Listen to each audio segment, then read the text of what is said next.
पिता की फोटो उसी के घर में हो सकती है जिसके यहां कभी पिता होगा, जिसके जनक ही नहीं उसकी तस्वीर पिता की कैसे हो सकती है। ऐसे ही कोई भगवत्ता को प्राप्त कर चुका है, उसी की प्रतिमा स्थापित हो सकती है, उसी की फोटो लग सकती है। हे ज्ञानी, हे ज्ञानी, हे ज्ञानी, हे ज्ञानी,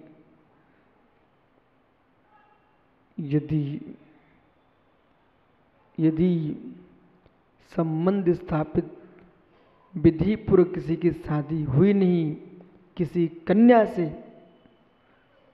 और उसके पहले ही अपने घर में फोटो टांग चुका है मेरी पत्नी ये है।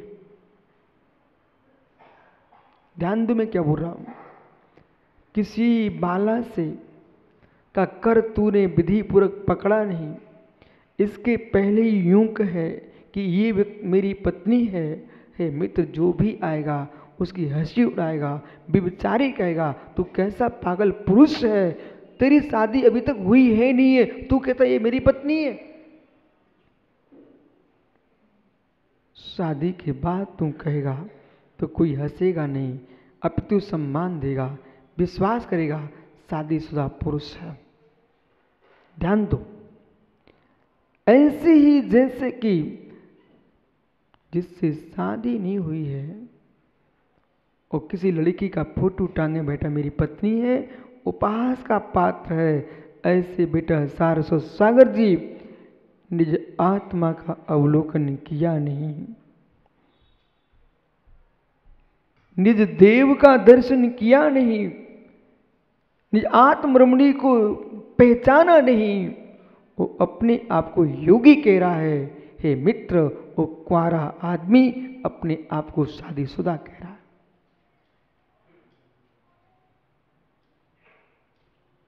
जैसे वह अपने आप को सपत्नी कहने वाला हास्य का पात्र होता है, ऐसे योग को स्पंदित किए बिना, उपयोग को उपयोग में लीन किए बिना निज को योगी कहे।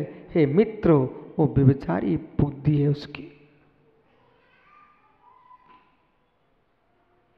जो व्याख्या यहाँ योग की चल रही है, रत्नत्री की चल रही है, साधु की चल रही है, हे मित्र, ये मात्र तन के त्यागियों की व्याख्या, पेट पिचकाएं पेट फुलाएं, उस योगी की व्याख्या नहीं है। कितनी बड़े बड़े आसन लगाएं, उस आसनधारी योग की व्याख्या नहीं है। असन आसन से शून्य, असन आसन से शून्य चिद ब्रह्म से युक्त जो पुरुष है, उस योगी की ये व्याख्या है। जहाँ आसन का विकल्प नहीं, जहाँ आसन का विकल्प नहीं, जैसा बैठा है वैसा निज ब्रह्म को अवलोकन कर रहा है, उस योगी की व्याख्या है।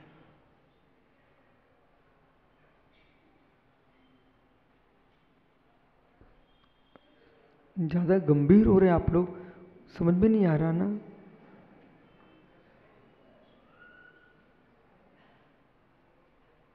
ये शब्द ब्रह्म है, इस शब्द ब्रह्म के अर्थ में देखो आत्म ब्रह्म मिलेगा।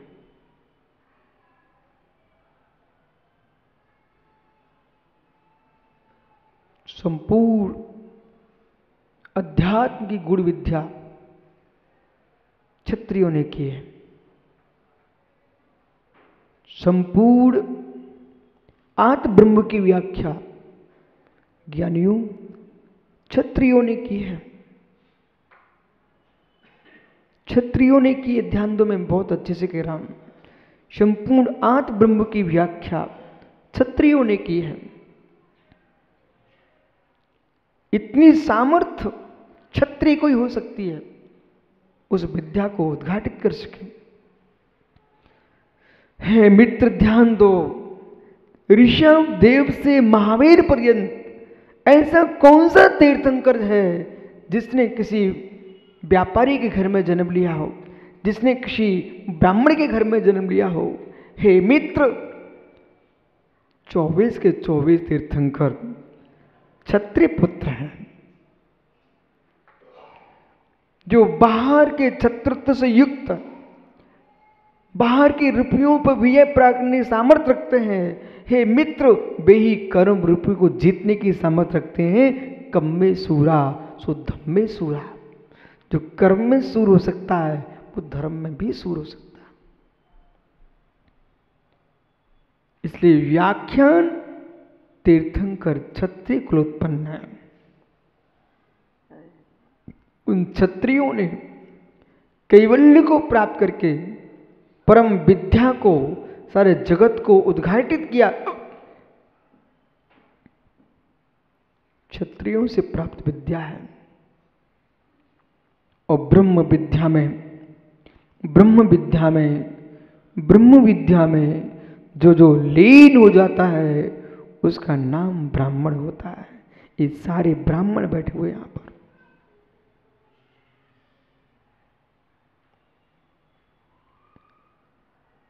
बीतरागी श्रमण, इसका नाम है ब्राह्मण। जाति उत्पन्न ब्राह्मण नहीं, ये गुणोत्पन्न ब्राह्मण है। जाति उत्पन्न ब्राह्मण नहीं, ये गुणोत्पन्न ब्राह्मण है। जितने भावलिंगी मुनिराज हैं सब ब्राह्मण ही हैं। ब्राह्मण एवं नास्ते ब्राह्मणा।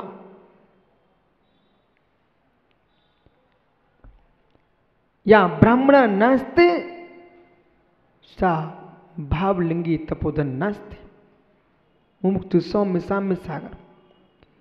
यहां ब्राह्मणा नास्ते सा भावलिंगी तपोधना मपी नास्ति। यहां ब्राह्मण अस्ति स एव तपोधना अस्ति। जो ब्राह्मण होता है वही तपोधन होता है।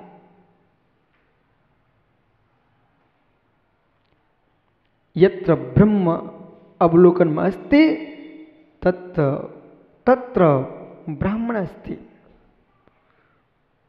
इसलिए हे जीव, दिगंबर मुनि होकर के अब यहां यूं कहना पड़ेगा, भगवान की प्रतिमा के दर्शन में इतना समय न दे करके निज के दर्शन में समय दो। पर जिसको निज का दर्शन नहीं हो पाता उन्हें भगवान के दर्शन में समय देना चाहिए। यही निश्चय व्यवहार है। हे बीतरागी मुनीश्वरों, परमात्मा की पाषाण धातु की प्रतिमा के दर्शन में इतना समय मत दो। अब निज के दर्शन का समय निकालो। अब जब तुम कर ही नहीं पा रहे हो तो भगवान के दर्शन करो अवश्य।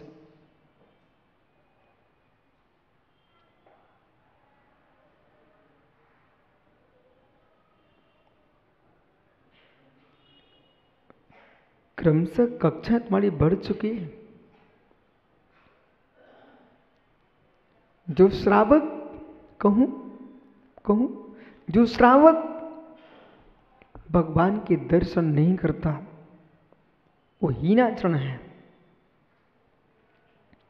जो श्रावक भगवान के दर्शन नहीं करता वो हीनाचरण में युक्त है। जो साधु निज के दर्शन नहीं करता वो हीनाचरण से युक्त है। श्रावक को भगवान का दर्शन करना उत्कृष्ट मार्ग है।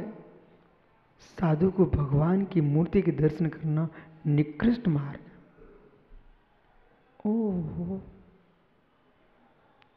नहीं तुम झेल पा तो मुझे चिंता नहीं है, लेकिन स्वीकार करना पड़ेगा। जो साधक आत्मदेव के दर्शन नहीं कर पाता उसी के लिए जिनदेव के दर्शन करना चाहिए। परंतु इस बात का ध्यान रखे, ये हल्ला ना करे, मैं जिनदेव के दर्शन नहीं करता, मैं निजदेव के दर्शन करता हूं, वो बगल में मंदिर पे दर्शन करने ना जाए। हे मित्र, न वो निजदेव के दर्शन कर रहा है, न जिनदेव के दर्शन कर रहा है, वो दोनों मार्ग से च्युत है।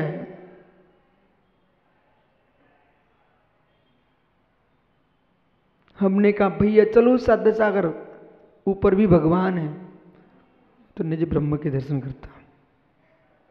हे मित्र, ये शब्द भी नहीं आ पाएगा। दर्शन करने जाएगा साधु, शांतिनाथ के भी दर्शन करेगा, पारसनाथ के भी दर्शन करेगा, और फिर भी मित्र जब निज ब्रह्म में होगा तो मंदिर में ही क्यों खड़ा मिलेगा?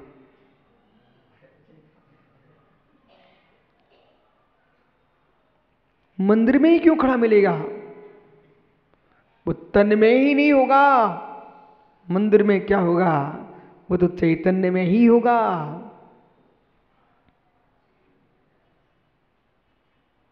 इसलिए उदासता, उदासता का अर्थ पागलपन नहीं है। उदासता का अर्थ चेहरा बिगाड़ना नहीं है। उदासता का अर्थ, उदासता का अर्थ बड़ा गंभीर है। धर्म धर्मात्मा से उदासता होना उदासता नहीं है, विषय कसाय से उदासता होती है, और निज में चैतन्य में उल्लास होता है, उसका नाम उदास भाव है।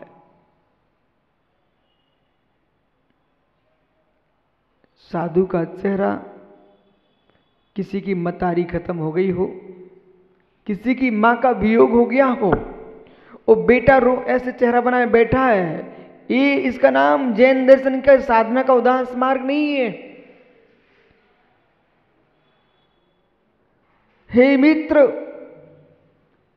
हे मित्र, ये उदासता ऐसी होती है, उसे सुनोगे तो सुना सकता हूं। ये उदासता ऐसी होती है,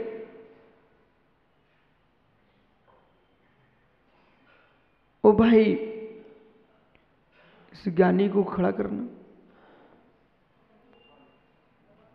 मित्र भोपाली, खड़े हो जाओ भाई। कपड़े फट चुके होते हैं,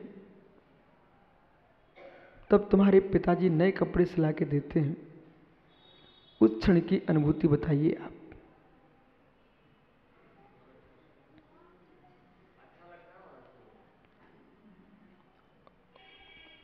फटे कपड़ों के प्रति क्या होता है?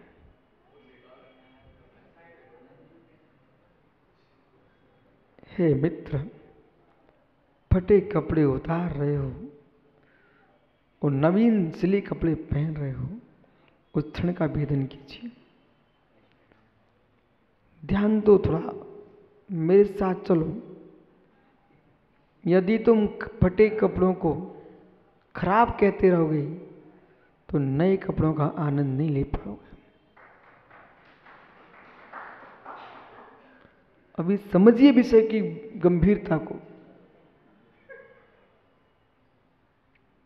फटे वस्त्रों को तू गाली देने के लिए अपना समय निकालेगा, ऐसी उन पर दया मुझे आती है, उन जीवों पर करुणा आती है जो बेचारे घर छोड़ के चल देते हैं और माता पिता को शत्रु जैसा देखते हैं। इन पागलों को कौन समझाए? और यदि आपको मुनि महाराज अच्छे लग रहे हैं तो उनका आनंद लूटो, पर माता पिता को गाली देना मत सीखो। हे मित्र, वो भी जीव द्रव्य है। तुम्हारी पापों से उदासता होना चाहिए, पर माता पिता के प्रति अशुभ चिंतन नहीं आना चाहिए। ये कहना चाहिए इनका मोह रो रहा है, ये बिल्कुल नहीं रो रहे हैं। समझ में आ रहा ज्ञानियों? इसका मतलब उनके तिलक करने भी खड़े नहीं हो जाएंगे। नवीन वस्त्र पहने हैं आपने, तो पुराने वस्त्रों के प्रति क्या परिणाम होना चाहिए?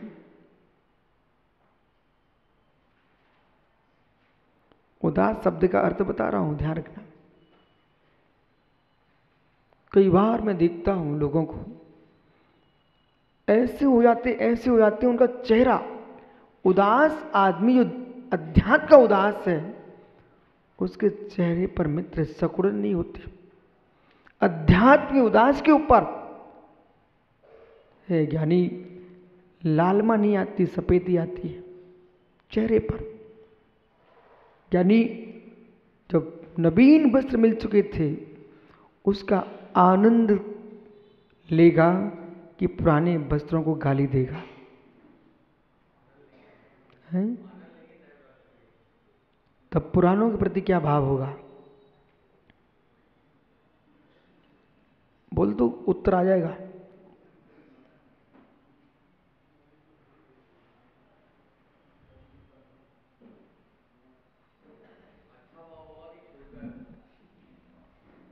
भाई समझ, सुरेश कासलीवाल जी, ये इतना बड़ा युवा है, पढ़ा लिखा लड़का है, इसको कितना जोर पड़ रहा है।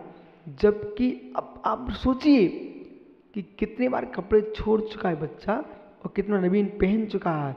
आज व्याख्या में उसको कितना जोर लग रहा है, क्योंकि ना समझ करके पहने और ना समझ के छोड़े हैं। आनंद लूट के छोड़ता ना तो उसको आज उत्तर देने में जोर नहीं लगता। सोचो, कपड़े नए पहनने और पुराने छोड़ने पर तो उत्तर देने में इतना कष्ट है, तो विकारी भावों को छोड़ने और चैतन्य चित्त प्रकाश भाव की अनुभूति में कितना खर्च लगेगा दिमाग का और कितना पुरुषार्थ लगेगा, उस पर कल्पना करो आप।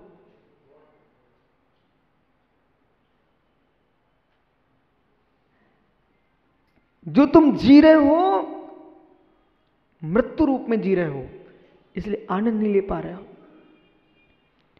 जीते जीते जियो। भैया बोल, पुराने कपड़े छोड़ने पर क्या होगा?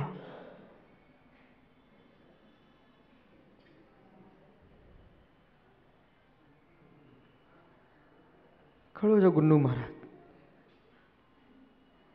अब बोलो बेटा,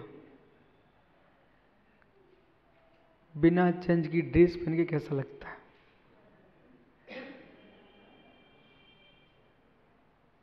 और पुराने कपड़े छोड़ने में क्या होता है?